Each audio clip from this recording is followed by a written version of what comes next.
Your baby is lying quietly.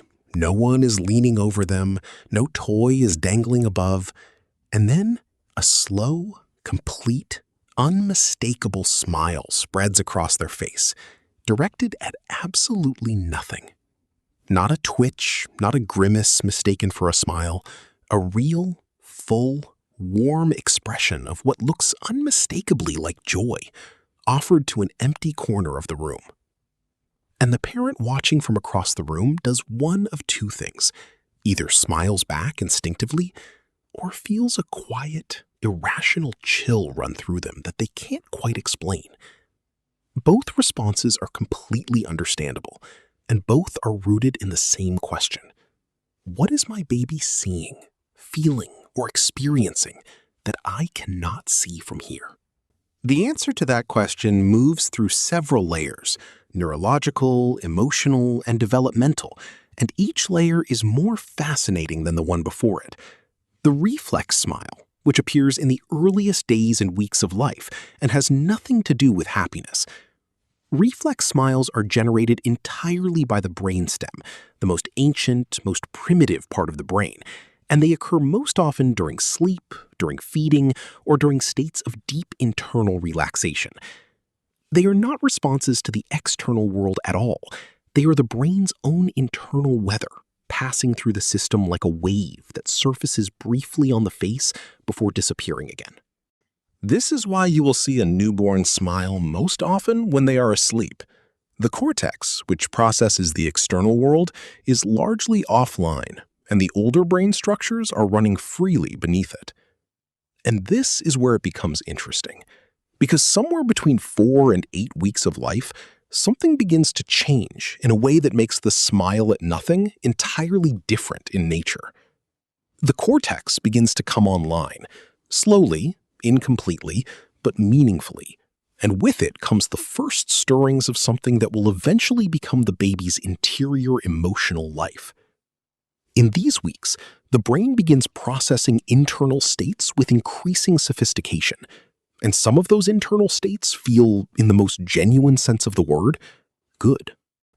A full stomach, a comfortable temperature, the fading of gas pain, the rhythm of a familiar heartbeat nearby. These create real neurochemical events inside the infant brain, and the face reflects them. The smile at nothing, in these cases, is not directed at nothing. It is directed inward, at a felt experience of well-being that the baby has no other way to express. Something subtle is happening here. Your baby is not smiling at the room. They are smiling at the feeling of being alive in a body that is, in this moment, comfortable and safe. But there is a third layer beneath even this, and it is the one that tends to quiet a room when parents hear it for the first time.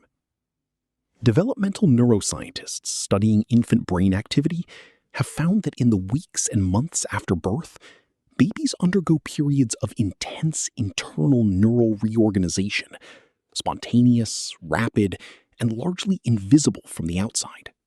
During these periods, the brain is essentially rehearsing, running through newly formed circuits, testing connections, activating pathways that have just been built for the very first time. And some of those newly activated circuits, particularly those connected to pleasure, recognition, and social bonding, produce spontaneous positive affect that surfaces on the face as a smile. This means that some of your baby's smiles at nothing are literally the brain discovering its own capacity for joy and expressing that discovery on the face before any external reason for it exists. The face, in these moments, is a window, not into what the baby is seeing in the room, but into what the brain is building inside itself. And what it is building in those early weeks is the neurological foundation for everything that will eventually become your child's capacity to feel happiness, connection, and love. At first, this seems almost too large a claim for a small smile directed at a blank ceiling. But the science of early brain development consistently points to exactly this conclusion. Now, alongside all of this internal activity, there is something else happening that most parents notice but rarely name correctly, and it involves memory. Infant memory is not like adult memory. It does not store explicit narratives or conscious recollections, but it does store something called implicit memory, the felt sense of familiar patterns, sensations, and emotional tones.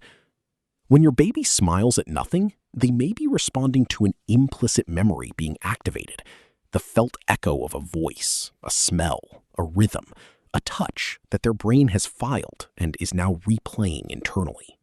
This is why babies will sometimes smile most readily in spaces where they feel most held, in the arms of a familiar caregiver, in a room that smells like home, in the particular quality of light that has always meant safety. The smile is the brain saying, I know this, I have been here before, and here is safe, in the only language available to a person who has not yet learned to speak. In most cases, all of these kinds of smiles, reflex smiles, internal state smiles, neural rehearsal smiles, implicit memory smiles, are completely healthy and developmentally appropriate expressions of a thriving infant brain. They are not signs of something strange, and they are certainly not, despite what old folklore might whisper, signs of anything supernatural visiting your baby in the night. But if you ever notice the smiling becoming absent, if the social smile that typically emerges between 6 and 12 weeks simply does not appear, that is worth raising calmly with your pediatrician. Not because absence of smiling always signals a problem, but because the social smile is one of the earliest and most informative developmental markers available to caregivers and clinicians alike. And now, here is the part of this conversation that tends to shift something in how parents see these early weeks entirely. When your baby smiles at nothing in the room, you have a choice in that moment, and the choice you make is not small. You can dismiss it, note it as a reflex, glance back at your phone, file it under cute but meaningless, and lose the moment entirely. Or you can do something that costs you almost nothing in time, but gives your baby something that neuroscience now suggests is genuinely irreplaceable. You can smile back.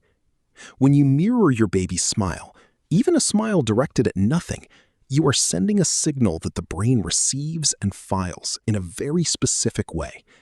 The signal says, your internal states are visible to me, they matter to me, and I will meet them with warmth. And that message, repeated across hundreds of interactions, becomes the architecture of emotional security. This is the mechanism behind what attachment researchers call contingent responsiveness, the practice of responding to infant states with warmth and consistency, regardless of whether those states are directed at you. And the data on contingent responsiveness is among the most consistent in all of developmental psychology. Babies who receive it consistently show stronger emotional regulation, higher social competence, and deeper attachment security later in life. All of that built, in part, from the simple act of smiling back at a baby who is smiling at nothing. There is one more layer worth naming, and it is the most quietly beautiful one of all. Some researchers studying infant consciousness have proposed, carefully, provisionally, but genuinely, that very young babies may experience something like dream states while awake, brief internal narrative flickers that the mature brain would call imagery. These are not hallucinations, and they are not supernatural. They are the natural byproduct of a brain that is doing enormous amounts of processing and has not yet learned to keep all of that activity entirely internal. What surfaces on the face, that smile, that gaze, that expression of something that looks almost like recognition, may be the outer edge of an inner world that is richer than we currently have the tools to measure. And perhaps that is the most honest and most humbling thing that can be said about a baby smiling at nothing. We do not fully know what they are experiencing, and the not knowing is itself worth something. Because in choosing to take your baby's inner life seriously, even when you cannot see it, even when it produces expressions directed at empty corners, you are doing something that matters for who they become. You are treating them as a person, not a bundle of reflexes, not a developmental checklist, but a person, long before the world outside your home will do the same.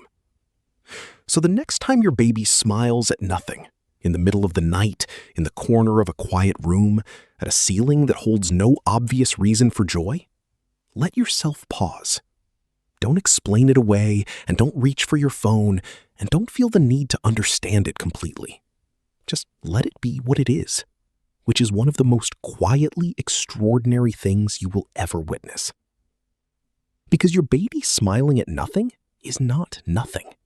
It is a developing mind discovering the texture of its own existence, one small, luminous expression at a time. And here is the question worth sitting with long after this video ends. If your baby is already experiencing something rich enough to smile about in an empty room, what else might be happening inside them that you have not yet learned to see?